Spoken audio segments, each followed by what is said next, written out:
बॉलीवुड की फ़िल्में तो करोड़ों की कमाई करती हैं क्योंकि ये इंडस्ट्री बहुत बड़ी है और इनके दर्शकों का दायरा भी बहुत बड़ा है।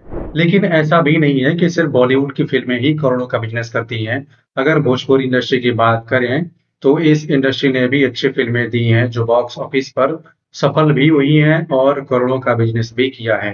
तो वही जानते हैं उन 5 फ़िल्मों के बारे में जिन फ़िल्मों ने करोड़ों का बिज़नेस किया है। तो बात करते हैं सबसे पहले फ़िल्म की। साल 2003 में आई इस फिल्म ससुरा बड़ा पैसा वाला से मनोज तिवारी ने भोजपुरी सिनेमा में कदम रखा था। इन्होंने डेब्यू फिल्म में ही अपनी एक्टिंग प्रतिभा का परिचय दे दिया था और ये फिल्म सबसे हिट फिल्मों में शुमार है। इस फिल्म में रानी चटर्जी ने भी काम किया था। अगर इस फिल्म के कलेक्शन की बात करें तो इस फिल्म ने 35 करोड़ का बिजनेस किया था। अब बात करते हैं दूसरे फिल्म की। तो साल 2008 में रिलीज हुई फिल्म प्रतिज्ञा में पवन सिंह और दिनेश लाल यादव निरहुआ की जोड़ी को दर्शकों ने खूब पसंद किया।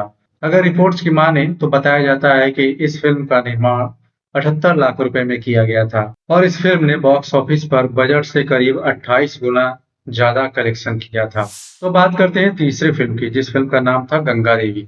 बड़े सितारों से सजी फिल्म गंगा देवी जो साल 2006 में रिलीज हुई थी। इस फिल्म में अमिताभ बच्चन, जया बच्चन, नगमा, गुलशन ग्रोवर जैसे बड़े कलाकारों ने काम किया था। इस फिल्म ने लगभग 35 करोड़ का बिजनेस किया था।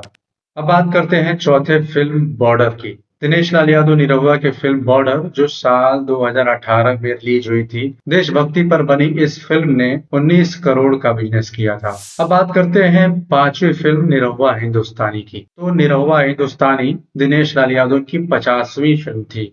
सतीश चंद्र जैन निर्देशित इस फिल्म में वो पहली बार आम्रपाली दुबे के साथ नजर आए थे। साल 2014 में आई इस फिल्म ने 14 करोड़ का बिजनेस किया था। तो ये टॉप फिल्मों के बिजनेस से जुड़ी जानकारी थी। आपको ये जानकारी कैसी लगी? आप अपनी राय कमेंट बॉक्स में साझा कर सकते हैं। हमारे साथ वीडियो में बने रहने के लिए धन्यवाद। मिलते हैं नए वीडियो में।